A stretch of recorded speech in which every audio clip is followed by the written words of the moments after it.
The Dear Agency specializes in helping you understand your coverage before you need it.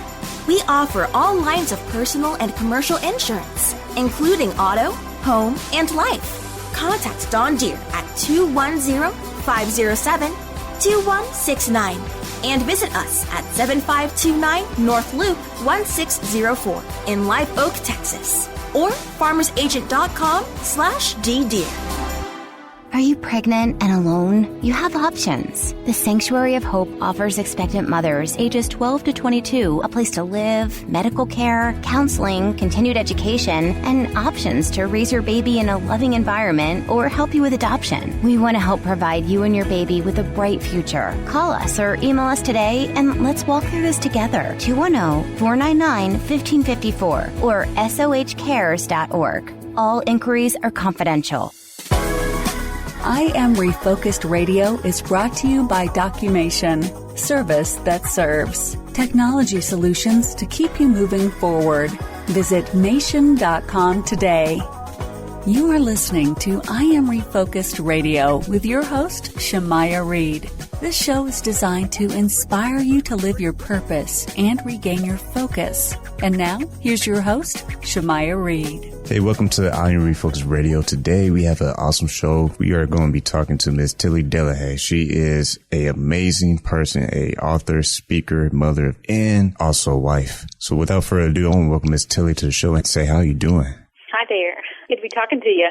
So first and foremost, before we get into the book that we're going to be discussing today, tell the audience a little bit about yourself. Well, there's not much more to me than what you just said. I'm a mom to 3 kids, 5 and under, so 2 little girls and a baby boy, and that means that's most I can think about a lot of days. But I'm also a pastor's wife. I live in a very rural country area in Tennessee, about an hour east of Nashville, and we have a little land out here. We keep a garden. We're part of a really wonderful church here, and it's a quiet life we're living, but I think most people are living a quiet life right now, huh? Oh, yeah. Yes. And today we're going to be talking about a book. It's about broken bread. And just for a little bit, set up this for the audience and tell us about how this book started, what inspired you, and tell us a little bit of backdrop about this. Yeah. Well, I think food is something that is a big part of all of our lives. We have to eat every day, most days anyway. And for me, food has been a lot of different things. It's been a pleasurable thing. It's been a fearful thing for me. I spent a lot of years really struggling with just dieting, and I was actively bulimic for several years. And there was a point after my conversion and after a few years of having to really work through that bulimia stuff, that I started to really enjoy food for the first time as a means of loving people and of serving people, cooking for people. In the church that I go to, there's a potluck meal every single Sunday, so I began to have this experience of eating with other Christians and eating food that everyone else was cooking, and just I don't know, it was a really big part of my journey of faith to also learn to enjoy God's good gift of food as He intended. So I started thinking about those things and about writing about these things just a few years ago.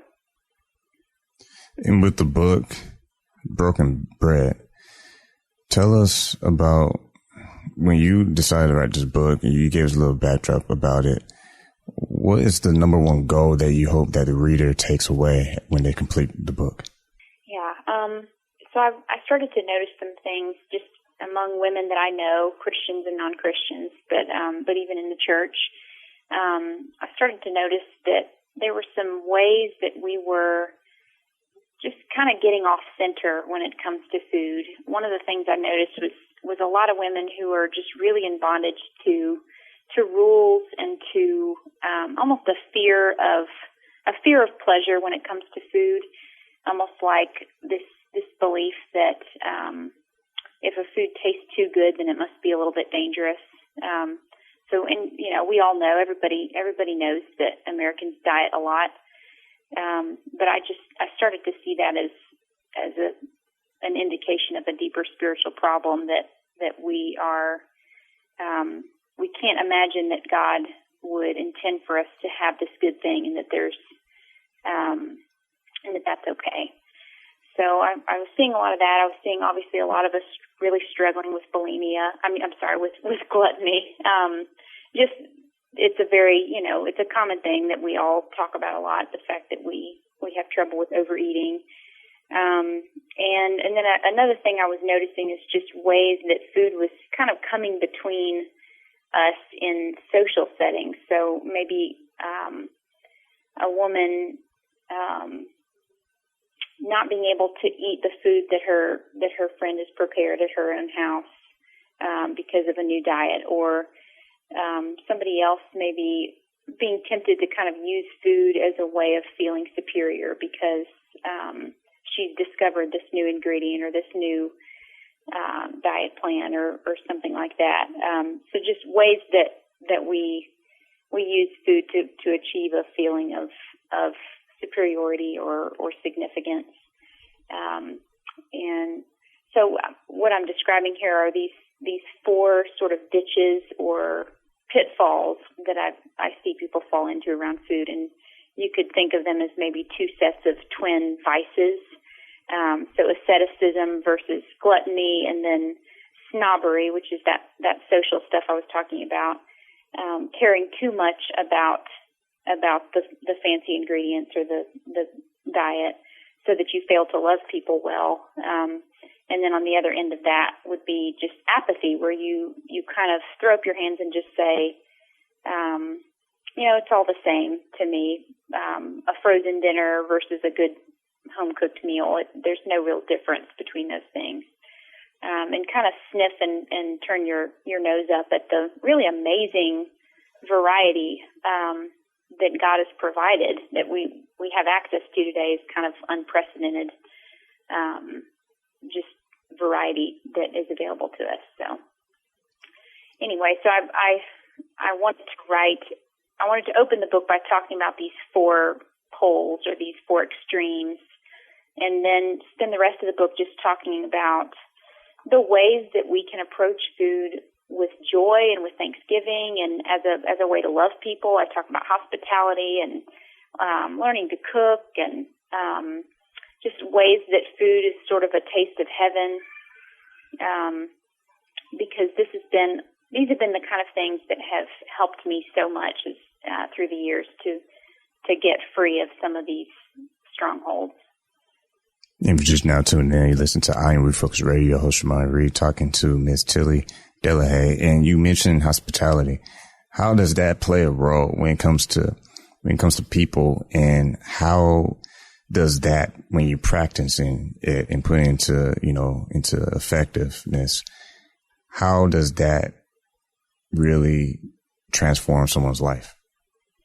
Yeah, well, the act of cooking for someone else and recognizing that God has given food for so many reasons, but one of the reasons He's given it to us is to build community.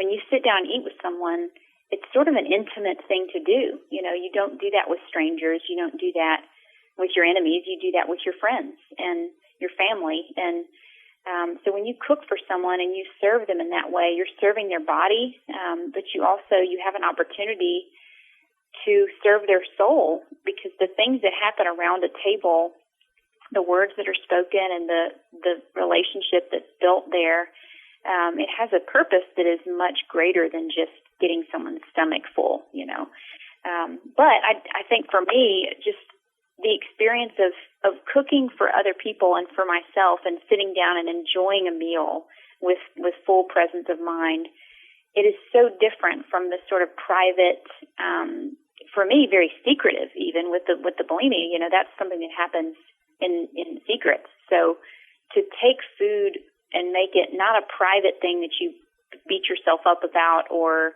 hide away with, but that you enjoy publicly with other people, is just a hugely freeing thing, to recognize that food is not just for me or for my little guilty pleasures or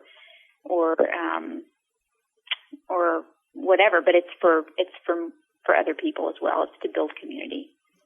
And also inside your book, you talk about personal experience, personal stories. You as an individual, how have you used the opportunity to use food, bring people together, and really about ministry? You use it as a tool.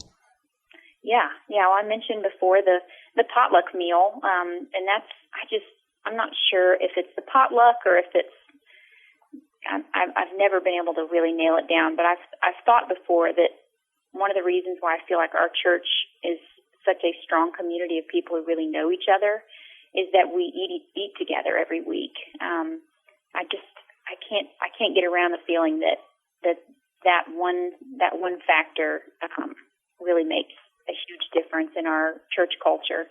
But in my own home, I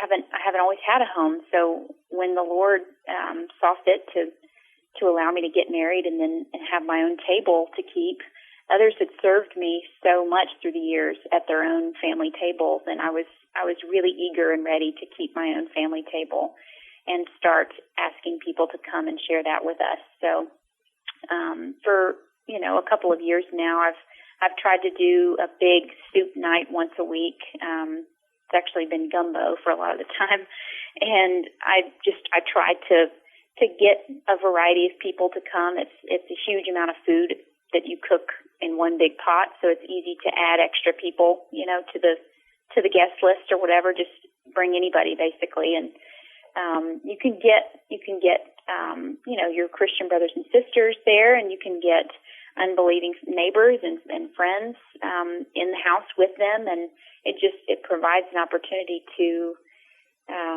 share fellowship and to see each other in a situation that you don't otherwise. There's no way you can really get to know someone that way. So yeah, and then there's always the ways that food just kind of adds that extra, hosting a Bible study and making scones for the Bible study, or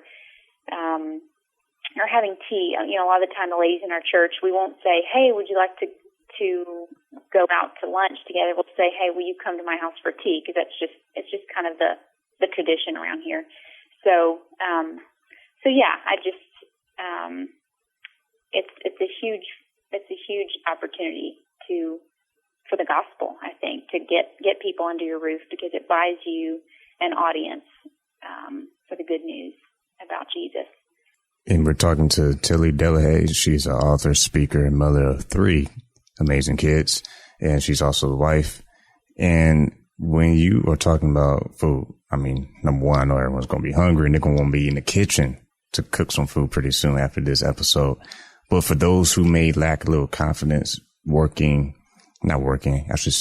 cooking meals and preparing meals for friends and family, what words of wisdom will you give to a person out there who may lack the confidence to be inside the kitchen? That's such a good question, because, I tell some stories in the book that will let you know I am not a naturally good cook at all. I'm someone that my mom didn't even really think was ever going to learn how to cook. When she tried, I think, a few times to teach me and just gave up. But I'm naturally very absent-minded, and I tend to burn things and forget things. And but I don't know. I think if you will just take the time to get into the kitchen and start where you are, ask questions. Get a cookbook that you like and work through it. I've set up goals, I think, in the past of just saying, okay, I'm going to try one new thing every week or every month or something. The more time you spend in the kitchen, the more time you'll, that won't come back empty. Eventually some things will start to catch on. But, it's not like you have to cook people fancy food for them to enjoy it. People are so happy to come over and eat chili, and people are so happy to come over and eat hot dogs at your house. It doesn't really, no one's looking at you when you're practicing hospitality. Nobody's thinking about are you a gourmet or not? They're just happy to be fed and to be able to visit. So,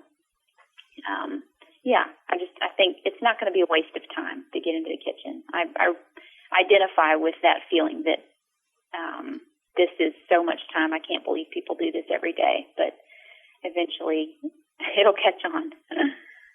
This is Refocus Radio. We host Shemai Reed talking to Miss Tilly Dillehay, and we're talking about her book, and what she is talking about in the book is all about food and how you use it for something very positive. And the book, if you want to get it, is Broken Bread. Later in the show, I'm going to ask how can people find it online in stores, whatever. But when it comes to how you're illustrating an opportunity for people, how they can come together. And especially in these times, these current times that we're in, there's a lot of people who have to be home.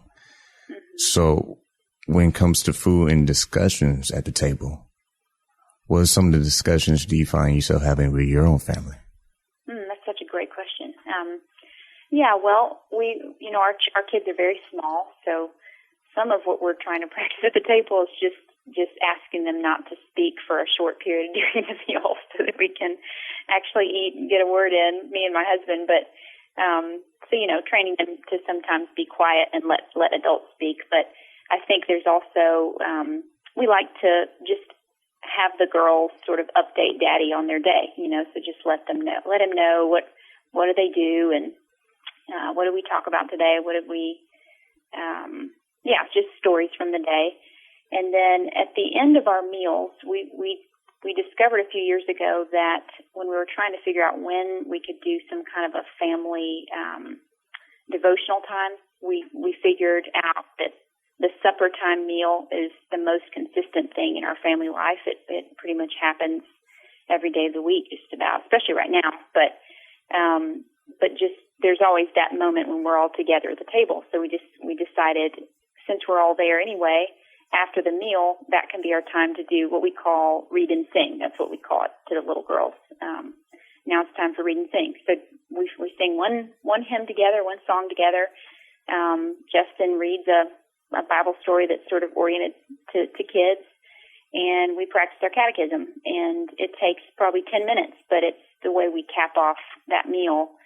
And it just, I don't know, it really does. It elevates the family life for sure. And I think there's a reason why a lot of the mature Christian families we know had encouraged us to try to fit that in the day. So that's kind of where we decided to put it. And also inside your book, you talk about how the Bible, it kind of shares with us, our relationship to food. So real quick, if I can have you touch a little bit on that. Yeah. So, I think it's very interesting how Jesus refers to himself as the bread of life, and how he used food as a bridge and as a picture to sort of invite people in to something greater, to actually be nourished by himself. But he was not above using food to get them there. So, the feeding of the thousands, the illustration about bread, and if you ask your father for bread, will he give you a stone? I'm even more willing to bless you than that. The way he promises to take care of our bodies by making sure that we're fed. But he does all. It seems like he used food as a bridge to himself so much of the time. So I think it's been a big part of my own life to see that God really did intend food to be a blessing to us. It's not something that we should feel.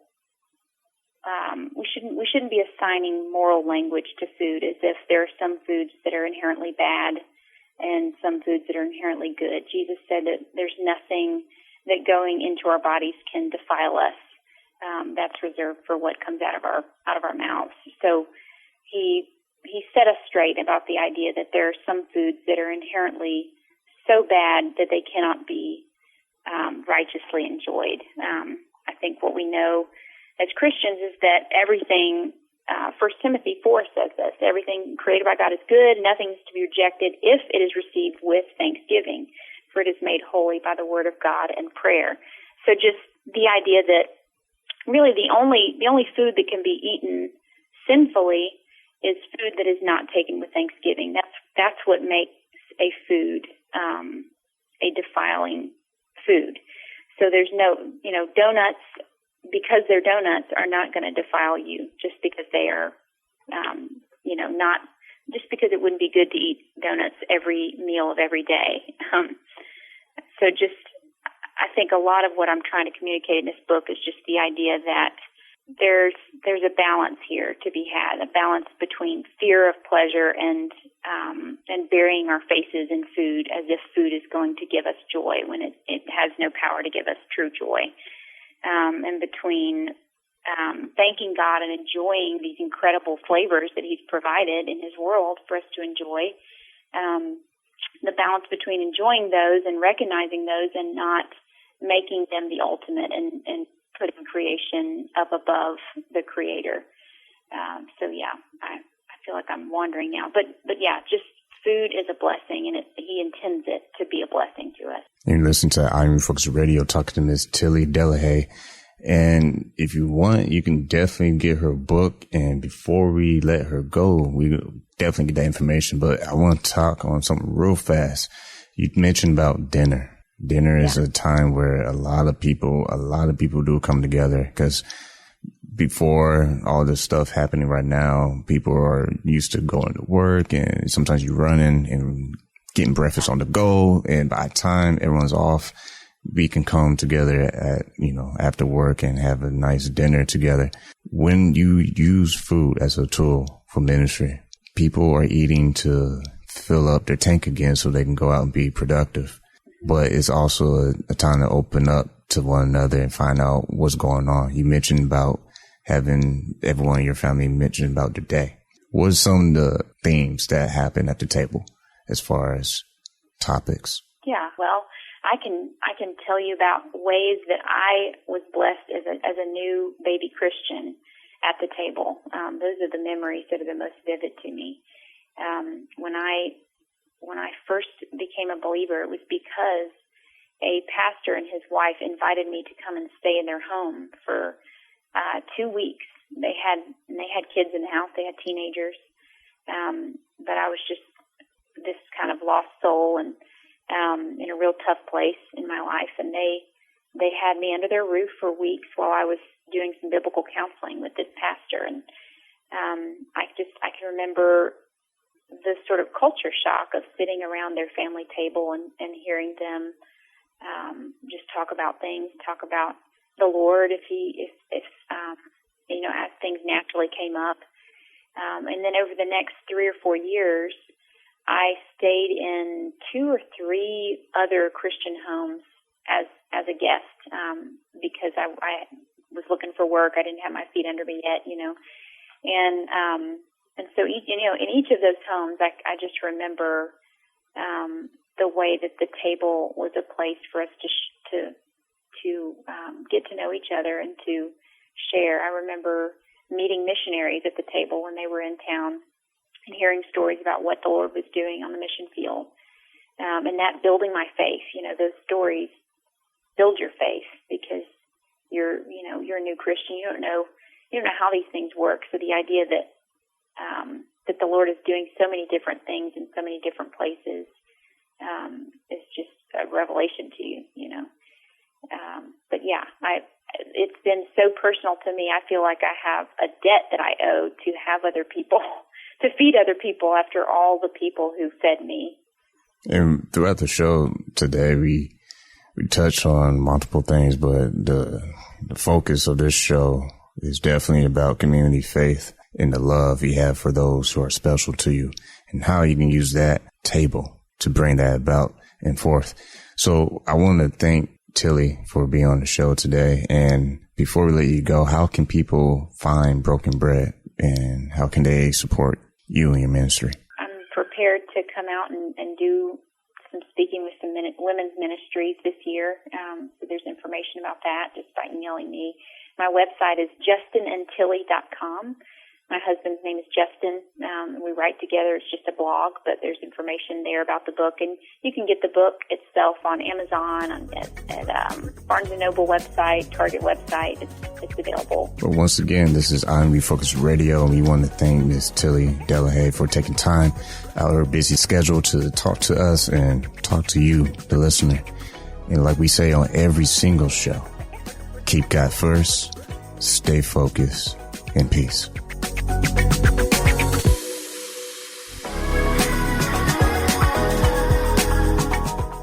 Thanks for listening to I Am Refocused Radio, brought to you by Documation. Documation is a full-service technology solutions company that provides IT, print, and software managed services. Headquartered in San Antonio, Documation has been serving customers across Texas for nearly 30 years. Visit Mation.com today. Hi, San Antonio. Need a barber? Visit our good friend Rico Rodriguez, the owner of Rockafellas Barbershop in San Antonio, Texas, 1733 Babcock Road, and book your appointment today by calling 210-782-5188.